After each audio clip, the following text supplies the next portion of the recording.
नमस्कार, बुलेटिन में आपका स्वागत है। आपके साथ मैं हूं जीनत सिद्दीकी। शुरुआत करते हैं खबरों की। आगरा में यात्रियों से भरी बस को हाईजैक करने वाले मास्टरमाइंड प्रदीप गुप्ता की गुरुवार सुबह पुलिस से मुठभेड़ हो गई।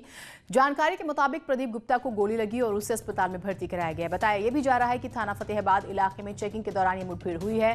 बाइक से भाग रहे प्रदीप गुप्ता को पुलिस ने रोकने की कोशिश की तो उसने पुलिस पर गोली चला दी। जवाबी फायरिंग में प्रदीप गुप्ता को गोली लगी और वो जख्मी हो गया। दरअसल पुलिस ने 5 टीमें बनाई थी जो कि कॉम्बिंग कर रही थी।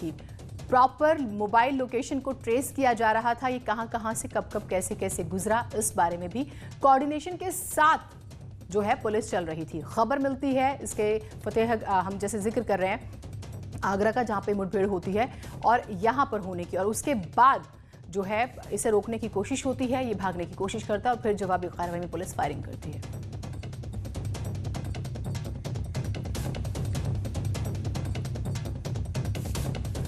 और पुलिस रोकने की कोशिश करती है, लेकिन ये पुलिस पर, इसके साथ इसका एक और साथी होता है। आप ये गाड़ी भी देख रहे हैं जिस पर ये सवार था। दोनों पुलिस पर फायरिंग करते हैं। जवाबी फायरिंग में पुलिस भी गोली चलाती है जो कि इसके पैर में लगती है। तस्वीरें हम वो भी आपको दिखाएंगे। और उसके बाद जो है इसका साथी भाग जाता है, लेकिन ये पकड़ में आ जाता है।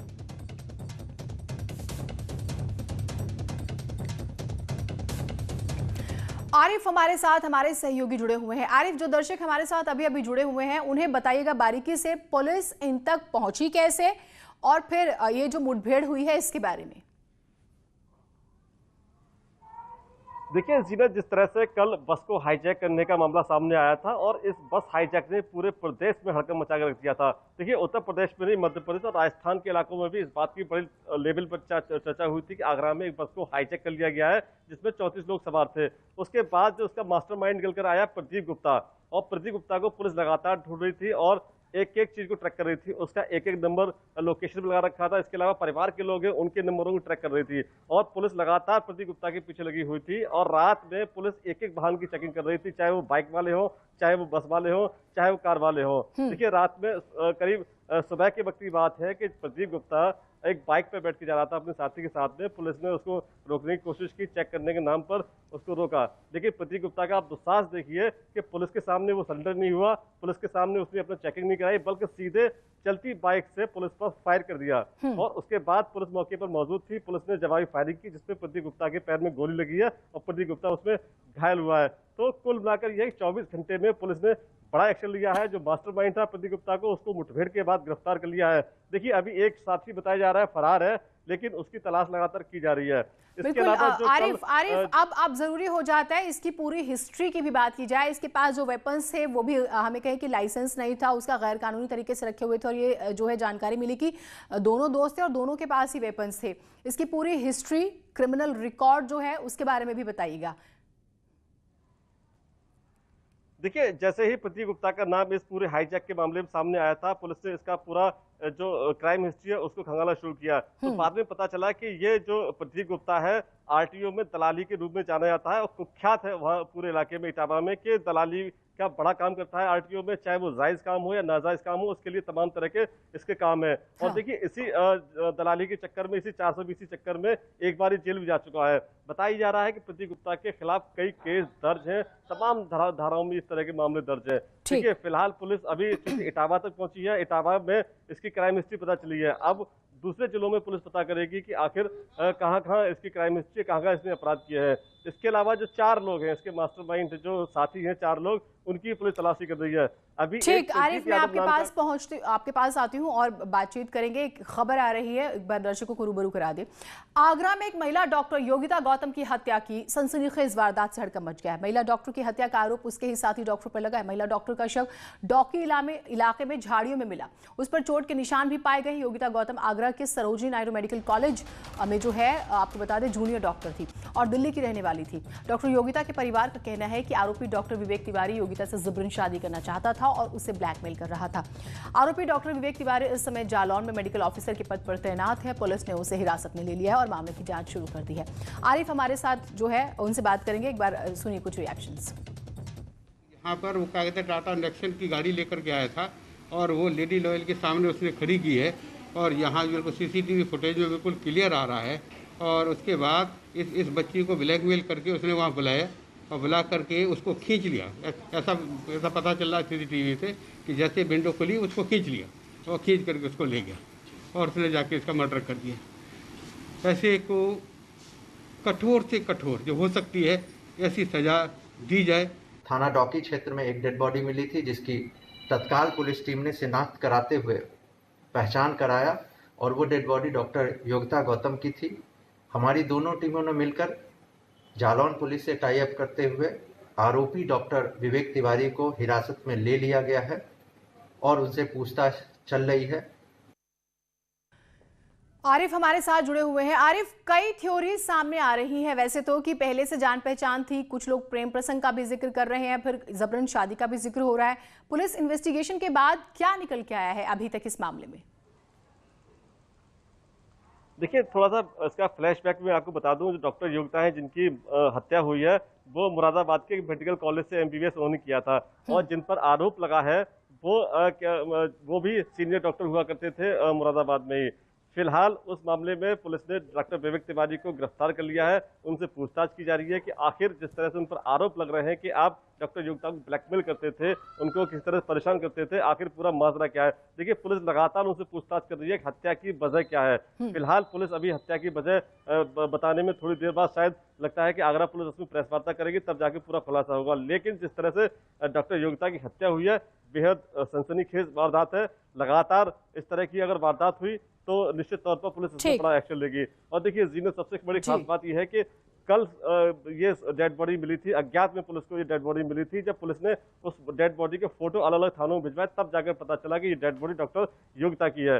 और उसके बाद चूंकि ये दिल्ली की रहने वाली थी और उन्होंने जो पुलिस ने उठाकर सीधे दिल्ली संपर्क किया, तब जाके परिजन यहाँ आगरा आए और तब जाकर उन्होंने आरोप लगाया है कि पहले उसको परेशान किया जाता रहा था। जी बिल्कुल आरिफ, अपडेट्स आपसे लेंगे। हो सकता है कि थोड़ी देर बाद पुलिस जो है इस मामले पर कॉन्फ्रेंस करे, जैसे कि आरिफ बता रहे थे, और फिर कुछ जानकारी निकल कर आए। लेकिन जिस बर्बरता के साथ हत्या की गई, क्योंकि शव पे चोट के बहुत गंभीर निशान थे, बहुत ब्रुटैलिटी जो है नजर आई इस पूरे हत्याकांड में, जिसकी पुलिस जो है यकीनन गहनता से तलाश और जांच दोनों कर रही है। इसी बीच बड़ी खबर इटावा से आ रही है। प्राइवेट बस का एक्सीडेंट हो गया है। उसाहार इलाके में प्राइवेट बस का एक्सीडेंट हुआ है। दिल्ली से मधुबनी जा रही थी बस, 30 यात्री जख्मी हो गए हैं। कई गंभीर बस में यात्रा कर रहे थे 45 यात्री। सैफई PGI में चल रहा है घायलों का इलाज।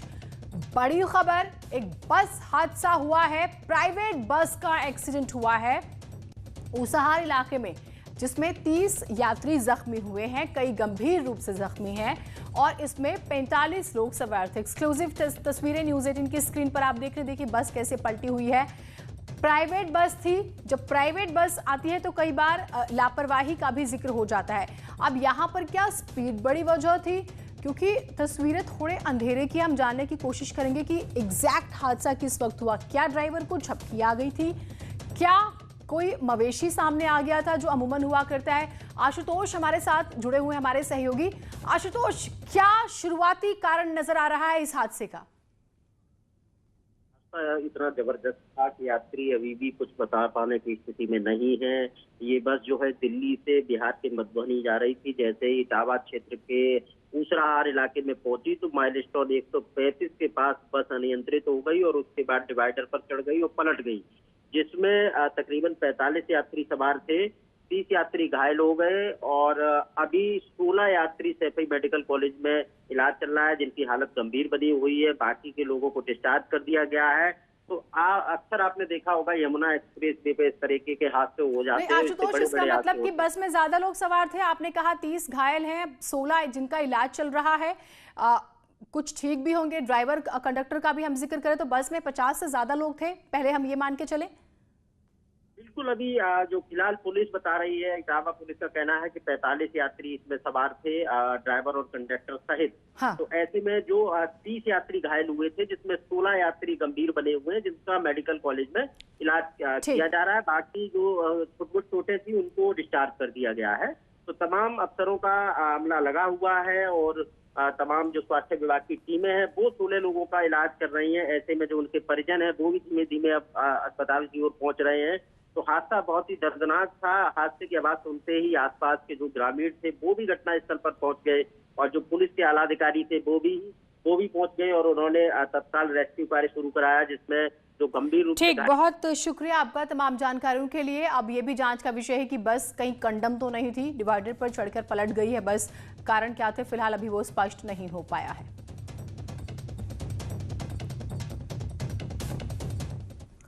शहीद हवलदार राजेंद्र नेगी का आज हरिद्वार में अंतिम संस्कार किया जाएगा। आज देहरादून के अंबीवाला में मौजूद घर में सुबह 10 बजे तक उनका पार्थिव शरीर अंतिम दर्शन के लिए रखा जाएगा, जहां सेना के अधिकारी और मुख्यमंत्री त्रिवेंद्र सिंह रावत उन्हें श्रद्धांजलि देंगे।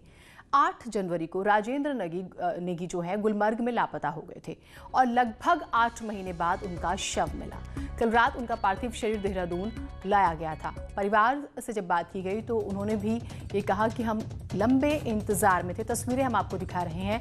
अंतिम दर्शन के लिए उनके पार्थिव शरीर को रखा जा रहा है। आप देख रहे हैं पिछले दिनों जब ये खबर आई कि वो अब हमारे बीच नहीं रहे हैं, उनका शव मिला है, तो परिवार से बात करने जब न्यूज़ 18 पहुंचता है तो वो ये कहते हैं कि हम क्योंकि इंतज़ार में थे और कम से कम ये तो हुआ कि चलिए वो किस स्थिति में हमें ये मालूम चला। ये बहुत ही दुखद है कि वो अब हमारे बीच नहीं रहे, लेकिन परिवार ये ज़रूर कहता नज़र आया कि किसी भी सूरत में कम से कम वो भ्रम में नहीं। खैर, यहाँ पे आप लोगों की भीड़ देख पा रहे हैं जो आखिरी बार उन्हें देखेंगे। अंतिम दर्शन के लिए लोग पहुंचे हुए हैं देहरादून के घर में। सुबह 10 बजे तक अंतिम दर्शन का वक्त है और सेना के अफसर मुख्यमंत्री त्रिवेंद्र सिंह रावत जो है वो पहुंचेंगे, श्रद्धांजलि उन्हें अर्पित करेंगे। तस्वीरें हम आपको दिखा रहे हैं। आखिरी बार जो परिवार है और जो बाकी के लोग हैं उन्हें देखेंगे। गुलमर्ग में वो 8 जनवरी को लापता हुए थे और तकरीबन 8 महीने बाद ही, आप ये मान के चलिए 6 से 7 महीने बाद जो है उनके नहीं होने की खबर आती है।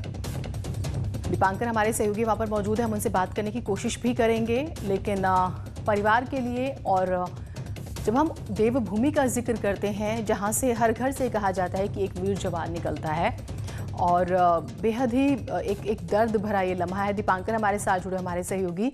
दीपांकर, यूं तो इंतज़ार था लेकिन जिस रूप में सामने आए वैसी भी उम्मीद नहीं थी। वहाँ पर उनके अंतिम संस्कार की तैयारियां हो रही हैं। आप हमें बताइएगा, परिवार से बात हुई, मुख्यमंत्री के पहुंचने की खबर है, पूरी खबर आप बताइएगा।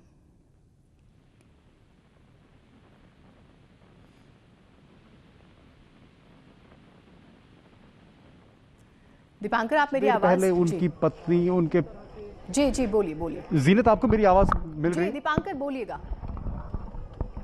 जीनत, 7:30 बजे MH से उनके निवास पर उनका पार्थिव शरीर पहुंचा और लगभग 10 बजे तक पार्थिव शरीर यहां पर रहेगा। इससे पहले अभी कुछ देर पहले उनकी पत्नी, उनके परिवार, बच्चे, सभी लोगों ने यहाँ पर अंतिम दर्शन किए शहीद राजेंद्र नेगी के।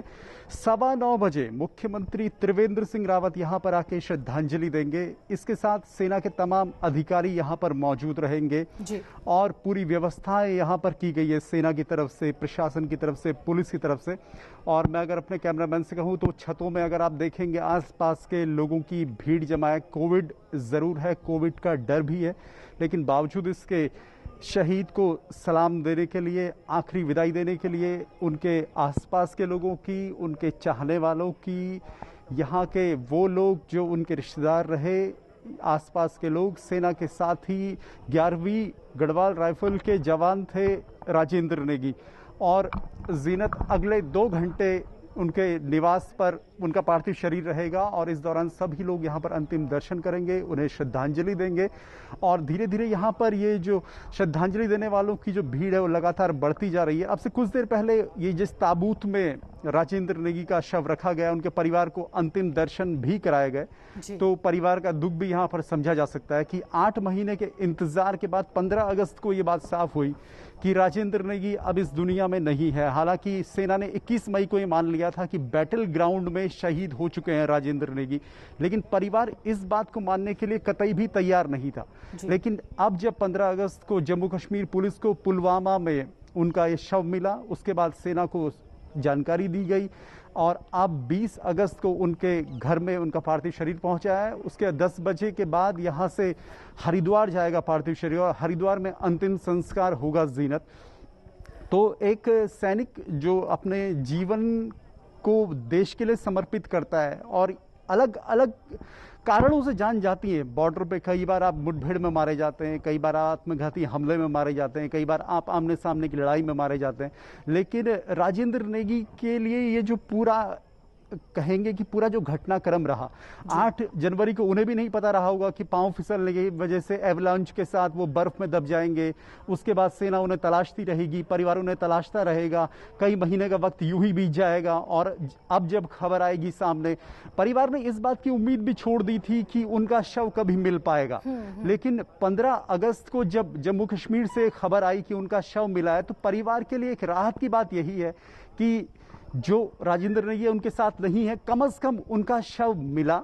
ये बात साफ हो गई कि राजेंद्र नेगी इस दुनिया में नहीं है। ये भी परिवार इस सच को स्वीकार कर चुका है और अब परिवार को इस सच के साथ आगे चलना है कि वो उनके परिवार के अब नहीं रहे उनके परिवार के साथ, और उनके परिवार को अब उम्मीदों के साथ आगे बढ़ना होगा। राजेंद्र नेगी का सफर यहीं पर समाप्त हुआ और आज घर पे उनका ये पार्थिव शरीर रखा गया है। कुछ देर में दीपांकर कौन कौन है? आपने जो बात कही वो ठीक है कि आप एक भ्रम में जिए, उससे बेहतर है कि तस्वीरें साफ हो जाएं। दर्द भरा जरूर है। हम कई बार ऐसे जब चीजें होती हैं तो हमारे पास शब्द भी नहीं होते हैं, क्योंकि ये कष्ट ऐसा ही है और किसी का ना होना कभी किसी चीज़ की भरपाई नहीं कर सकता। आप उसकी भरपाई कर ही नहीं सकते। परिवार में कौन कौन है? किसी तरह की किसी मदद का जिक्र हुआ है क्या? है कि एक सच सामने आ चुका है कि ये घटना हुई है जी। और इस पूरे घटनाक्रम का जो अंत रहा वो ये रहा कि राजेंद्र नेगी इस दुनिया में अब नहीं है। और इसी सच्चाई को स्वीकारने में मतलब 8 महीने का वक्त लगा। उहापोह की स्थितियां रही। उनकी पत्नी ने कई बार प्रधानमंत्री को, राष्ट्रपति तक को इस बात के लिए पत्र लिखने की कोशिश की कि उनके पति को खोजा जाए और हो सकता है कि उनके पति एक दिन लौटकर वापस आए, क्योंकि स्थितियां कहीं पर भी साफ नहीं थी। और खुद सेना ये मान चुकी थी कि वो बैटलफील्ड में शहीद हो चुके हैं। यानी सेना को जब शव नहीं मिला कई महीने तक, तो सेना ने भी मान लिया था कि मैं आपके पास आऊंगी, बातचीत और करेंगे, परिवार से भी कोशिश करेंगे, आसपास के लोगों से भी। एक छोटा सा ब्रेक ले रहे हैं, आप लोग कहीं मत जाइएगा।